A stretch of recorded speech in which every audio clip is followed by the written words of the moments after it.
So hi there YouTube, and welcome to another instant response to a tag. This is the Supervillains tag done by Michael at Catalyst Reads. He did a superheroes one which I couldn't really participate in because I don't really read sort of Marvel and DC comics, and I have a real problem with the concept of hero in literature and films. So I couldn't participate in that one, but I can do supervillains. So here we go. Question 1. A villain that makes sense. I've got a couple for this. The first is G.K. Chesterton's The Man Who Was Thursday, where it's sort of set in the 19th century and the police are trying to sort of penetrate an anarchist cell in Britain. And the brilliance of the book is, gradually you realise that all 7 members of the cell are all undercover policemen trying to penetrate the cell. And it's just a fantastic sort of satire and comedy. And Chesterton was a very funny author. And then the other one is The Last Words of Dutch Schultz. Now, Dutch Schultz was a real New York gangster, and he was shot, and it took him 2 days to die in a hospital, and the police were around his bed all that time waiting to see what emerged from his sort of reverie as he was sort of hallucinating and talking in his sort of slipping in and out of consciousness, because they hoped that he'd sort of reveal who had shot him, because of gangsters' code. You don't Welsh on, even on the other side.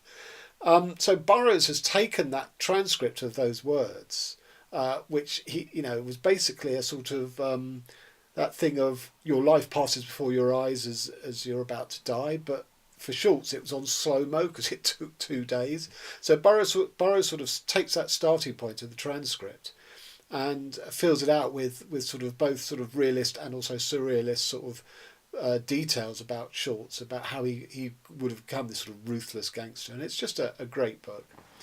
But one villain I don't understand is the T-1000 Terminator in the movie Terminator 2, because that Terminator is shown to be so sort of fantastically advanced technology. What is it up to when it is not on screen chasing after John and Sarah Connor? Is it filing its nails? Is it, what is it doing? Unlike sort of Arnie's Terminator in T1, which had to sort of sew itself back up and everything, this one is sort of, the fluid metal sort of regenerates it. So it's not repairing itself. It's not having a sleep. It's not doing a crossword. What is it doing? And, so for me, that movie doesn't work at all. Question 2, a villain that is misunderstood. Okay, so again, just a couple for this. The first one is Meursault in Albert Camus' The Stranger, which I've talked about on several tags before, so I'm not going to go into too much detail. But Meursault murders an Arab on the beach and is hauled up in jail and is tried for murder and is sentenced to death. Fairly straightforward. But he's not being executed by the state for that murder. He's being executed because they cannot penetrate his lack of care, lack of remorse, indifference to humanity, to life, to his own life. That is what they cannot understand. Whereas to me, this is the sort of quintessential book about existentialism and, what is our place in the universe? What is man? So for me, it was a profound text, but the characters around Meursault do not understand him and reject him, and that's why they have to execute him. And the other is a bit similar, really. It's Mohammed Atta. The book is called Atta by Jarrett Corbett. Now, Mohammed Atta was the ringleader of the 9/11 bombers. And I think it's vitally important that we understand the mentality that leads to such a sort of, an atrocity. You can't just dismiss it, these people are monsters, they're beyond the pale. Because if you don't understand where they're coming from, you can't cut it off at the source. This has always been the problem of Western sort of foreign policy, that, they're all savages, they're all inferior, and our sort of superior technology and sort of economic power will crush them. Well, no, you absolutely have to know thine enemy. And the problem is, for too long, countries like America and Britain have not known thy enemy.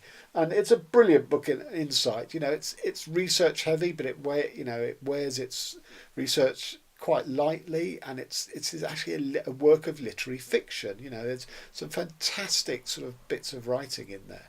So I highly recommend that book. Question 3. A villain that you love more than the protagonist. So I'm choosing a book called The Tooth Fairy by Graham Joyce, who's a sort of science fiction-y fantasy writer, fantasy horror writer. And it's basically a teenage boy called Sam who knocks about with a couple of his mates, but one day sort of wakes up to find there's this tooth fairy sitting on the end of his bed.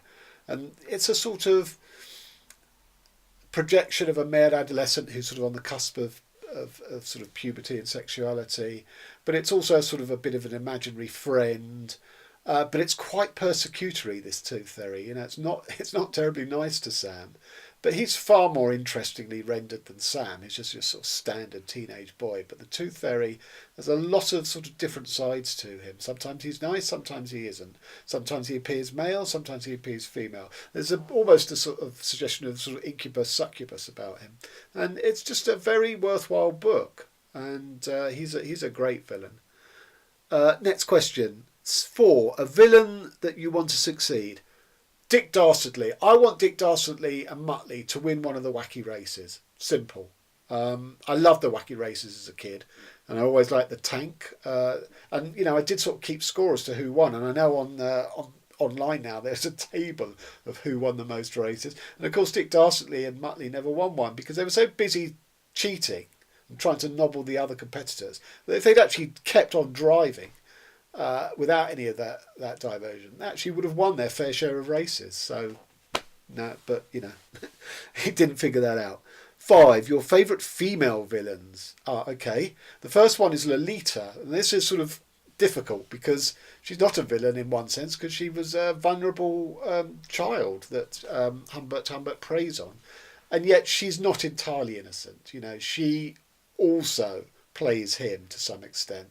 There is a power imbalance because he's the adult and she's the child, but there's an element of her being adult beyond her years. Now, is that a result of sort of being exploited by Humbert? I mean, it's a brilliant book with all these sort of ambiguities that it questions, but I don't think Lolita is 100% innocent in this. There is an element of the temptress about her. She knows about her sexuality, even if it is being exploited for nefarious purposes.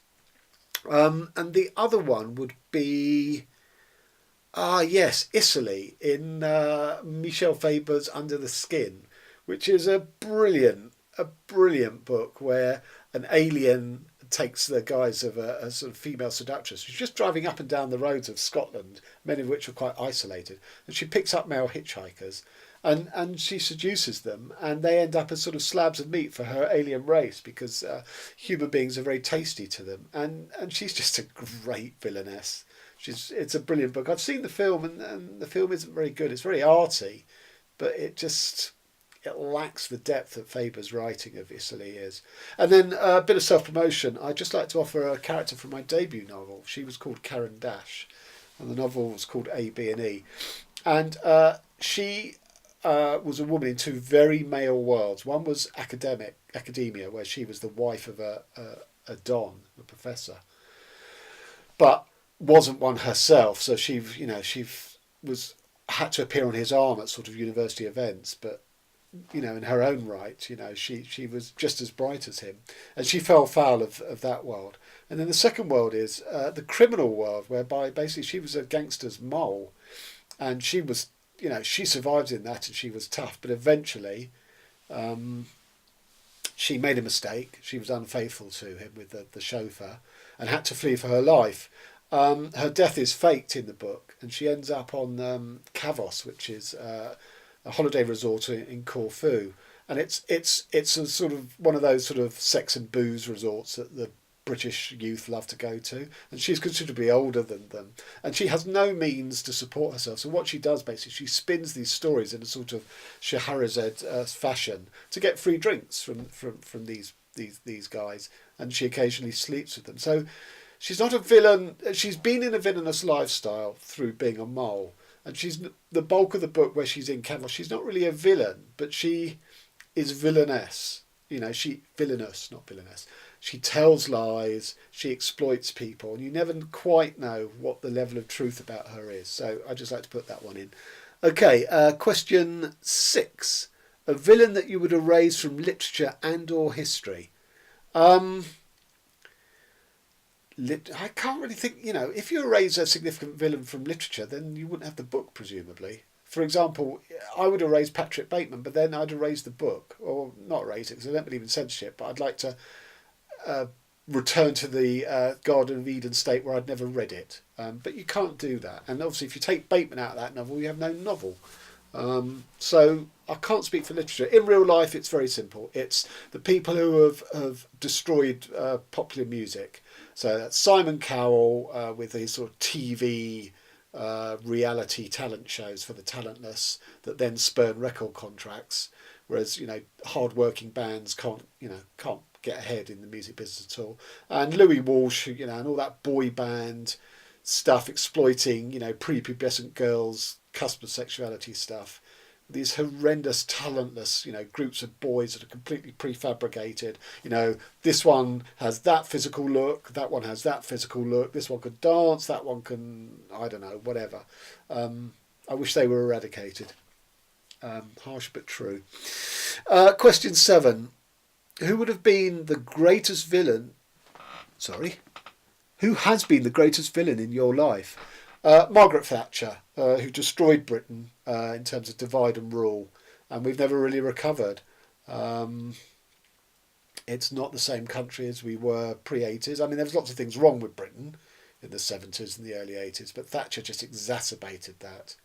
And Britain has been in decline ever since. Whatever politicians in their sort of nationalistic fervour say we're still Great Britain, we are not. We are third division. And a lot of our problems will be eased when we finally admit that. Whereas, of course, this whole Brexit stuff is, Britain can go it alone, Britain is sovereign. You wait and see, my friends, you wait and see. We will be slipped to the sump of the world. Now, that's cheery. Question 8. Which villain would you like to read about or want to see have their own movie? Okay, this is a slightly odd one in that it's from a book I really loathed, and that was Kraken by China Miéville. But there was one villain in it who was fantastic. No one could find him because he only exists in the tattoo on the back of another man. So most of the time that guy's obviously covered up with a shirt or a whatever, jacket. So you couldn't even see him, but he talked.